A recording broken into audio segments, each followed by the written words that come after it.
Salut les amis, j'espère que tout le monde va bien, on se retrouve, nouvelle vidéo, période de trêve internationale, vous le savez, donc il y a évidemment un petit peu moins d'informations, mais on a quand même quelques petites informations. Mercato, on va démarrer comme d'habitude les unes des quotidiens madrilènes Marca, qui titre El Fútbol tiene magia. Alors on a les trophées Marca qui ont été remis hier, après une belle cérémonie, et on a notamment un joueur du Real qui a été récompensé. C'est Jude Bellingham qui a remporté le trophée Marca, appelé trophée Di Stefano, pour tout simplement récompenser le meilleur joueur de la saison 2023-2024. Alors après, évidemment, ça c'est les amis, le trophée du quotidien Marca. Félicitations à Bellingham qui a véritablement été exceptionnel sur sa première saison du côté de Madrid. On regarde les amis la une du quotidien AS qui titre La solución está en casa. La solution est à la maison.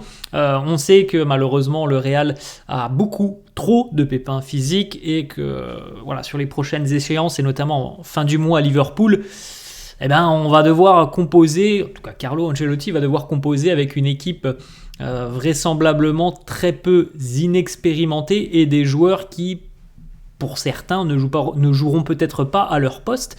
Donc la solution est déjà à la maison.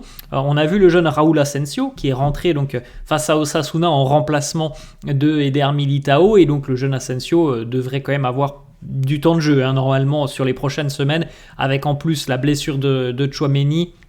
La blessure aussi de Lucas Vázquez, le jeune Asensio devrait avoir du temps de jeu, et peut-être un joueur dont on parle un petit peu quand même depuis quelques temps maintenant et qu'on aimerait aussi pourquoi pas découvrir en équipe première, le jeune Jesus Fortea. De toute façon, comme l'a dit Carlo, le mercato à l'heure actuelle, il n'est pas d'actualité. Il y a quand même encore près de 2 mois, 1 mois et demi de compétition avant d'imaginer que le Real puisse se renforcer pendant le mercato hivernal. Mais pendant 1 mois et demi, là, il va falloir composer avec les forces en présence. Il n'y en a pas énormément parce qu'il y a beaucoup de blessés, et donc il faut aussi tenter d'aller puiser dans les catégories jeunes du Real, chose que on fait assez rarement du côté de Madrid, et chose qui n'est pas forcément la qualité première de Carlo, de faire confiance à des jeunes qui viennent du centre de formation ou de la Castilla. On poursuit avec une petite information qui concerne Lucas Vázquez et Rodrigo. On s'attend à ce que les deux joueurs manquent quand même beaucoup de matchs. Leganés, Liverpool, Retafe, Bilbao, Gérone, peut-être l'Atalanta. Ça fait beaucoup quand même pour les deux joueurs du Real. Et encore une fois, c'est quand même des absences très contrariantes pour le Real. Alors dans le secteur offensif, dans le secteur défensif. Et c'est des absences assez longues. C'est à peu près 1 mois, voire même peut-être un peu plus. Une petite information mercato déjà pour démarrer on reviendra un petit peu sur le mercato aussi plus tard. Et là, c'est véritablement la priorité du Real. Alors quand, ça c'est la question que l'on peut se poser comme d'habitude. Est-ce que ça sera en janvier? Est-ce que ça sera à l'été prochain? C'est une question que l'on peut se poser, mais la priorité absolue du Real est Trent Alexander-Arnold.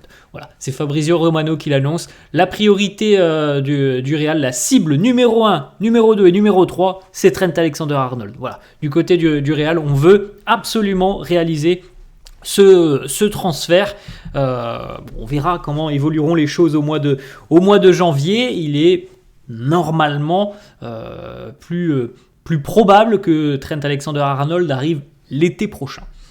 On poursuit, on fait un petit point sur les absences dont on vient de parler. Les communiqués médicaux sont tombés pour Lucas Vázquez, notamment blessure à l'adducteur de la jambe gauche pour Lucas Vázquez, blessure quand même assez handicapante.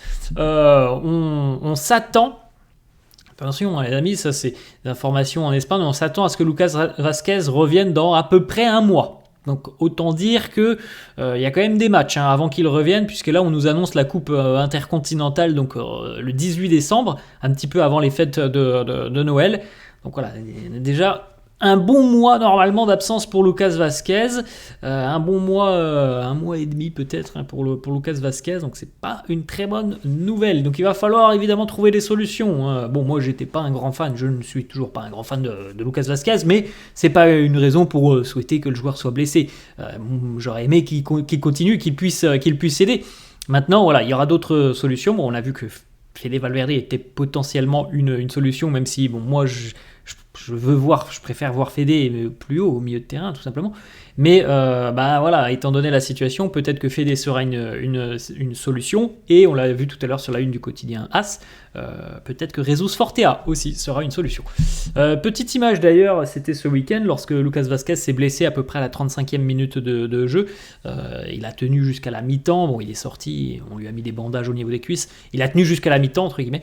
Fede Valverde, qui, comme d'habitude, a un rôle très important. C'est un leader dans l'âme, dans cette équipe, Fede. Il a dit à Lucas Vazquez, voilà, va devant, je m'occupe de ton poste de latéral, va devant, ne cours pas, fais aucun effort. En gros, c'est moi qui vais tout prendre sur le côté, je vais m'occuper de ton poste. Voilà, encore une fois, un magnifique exemple du joueur qu'il est.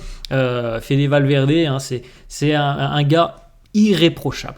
On enchaîne avec une petite photo aussi, parce que on n'oublie pas non plus qu'il y a beaucoup de blessés au sein de l'équipe première, mais vous le savez les amis, il y a aussi beaucoup de blessés dans les rangs des jeunes du Real. On se souvient évidemment de Joan Martinez avec la blessure. Mais il y en a d'autres. Jacobo Ramon aussi s'est blessé ce week-end. Jérémy De Leon, dont on avait parlé, il vient d'être opéré avec succès. Donc non, opéré de l'épaule. Donc il devrait revenir normalement au mois de janvier. Mais c'est incroyable que ce soit l'équipe première et les sections de jeunes. On a beaucoup de blessés du côté du Real. L'autre petite information, donc Rodrigo, là aussi pour Rodrigo, blessure. Donc une blessure, on ne connaît pas trop les termes. Blessure au niveau de la cuisse gauche pour Rodrigo. Là aussi c'est une absence assez longue quand même pour Rodrigo qui normalement devrait revenir d'ici un mois et demi. Si tout se passe bien, mais il y a déjà pas mal de médias qui annoncent qu'on ne le reverra peut-être même pas en 2024, ce qui est quand même une très mauvaise nouvelle. Il y a encore un mois et demi de compétition. Si tout va bien, ça peut être un mois comme pour Lucas Vazquez. Si c'est plus compliqué, on reverra Rodrigo peut-être au mois de janvier. Donc encore une fois, c'est quand même un énorme coup dur dans le secteur offensif. Pour le Real, on regarde les amis les contributions offensives depuis le début de saison. Donc Vinicius, largement en tête, Vini, il est impliqué sur 17 buts, 12 buts plus 5 passes décisives. Mbappé deuxième, 8 buts et 2 passes D. Fede, Rodrigo et Jude sont au même niveau avec 5 implications sur des buts. On enchaîne avec 2-3 autres informations mercato de Fabrizio Romano qui confirme que le Real suit aussi attentivement la situation du jeune Jorel Hato, jeune défenseur de l'Ajax Amsterdam. Alors, c'est pas la priorité du Real, mais on suit quand même attentivement sa situation. On a aussi Marca qui nous annonce que le Real suit attentivement aussi la situation de Mario Hermoso, qui est du côté de la Roma. Mario Hermoso qui connaît le Real. Là aussi, c'est pas la priorité, mais du côté du Real, on essaye un petit peu d'aller regarder toutes les options. Voilà, tout simplement, même si la priorité absolue, ça sera celle de Trent Alexander-Arnold.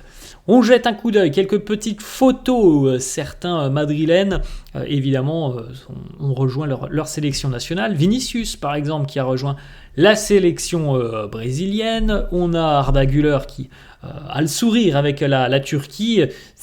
C'est souvent là, justement, qu'il peut avoir du temps de jeu, parce qu'il n'en a pas du côté de Madrid. Donc, il a souvent beaucoup de temps de jeu du côté de la Turquie. En plus, il est très bon en général avec la sélection. Je me souviens de la dernière trêve internationale où il avait été déjà très très bon. Malheureusement, on n'en profite pas du côté du Real.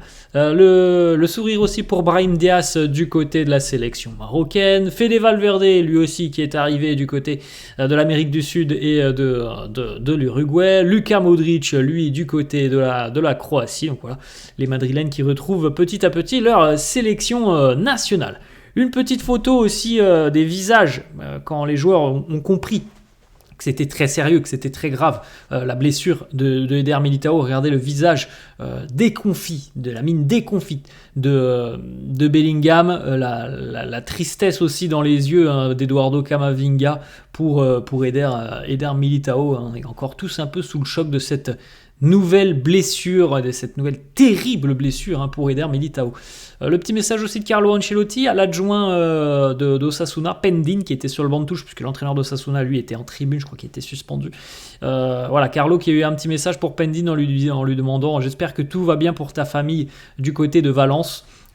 Si tu as besoin de quelque chose, n'hésite pas à me le demander. » On continue, une petite photo aussi pour Kylian Mbappé, à quelques jours de repos. Alors j'ai pas vu passer l'info, mais je crois qu'il n'y a pas d'entraînement à l'heure actuelle du côté du Real. J'ai pas vu passer l'info, elle va certainement sortir dans quelques heures ou dans quelques jours.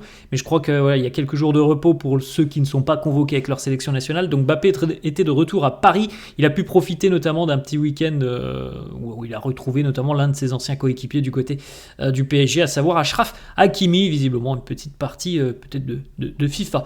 On termine les amis avec les joueurs qui sont nommés pour le trophée de joueur du mois du côté du Real. On retrouve donc Vinicius, Rudiger, Fede Valverde, Modric et Camavinga. Bon, je pense, sans trop me mouiller, que ça sera certainement Vinicius, auteur de 2 triplés notamment, face à Dortmund et face à Osasuna. Je pense que voilà, on peut pas trop se tromper en disant que ça sera certainement Vinicius, le joueur du mois. Voilà les amis, la fin de cette vidéo, j'espère que ça vous a plu. Merci à tous ceux qui s'abonnent à la chaîne, franchement c'est exceptionnel les amis. Merci à tous ceux qui lâchent des petits pouces bleus, je vous souhaite une très bonne journée, je vous dis à la prochaine. Ciao.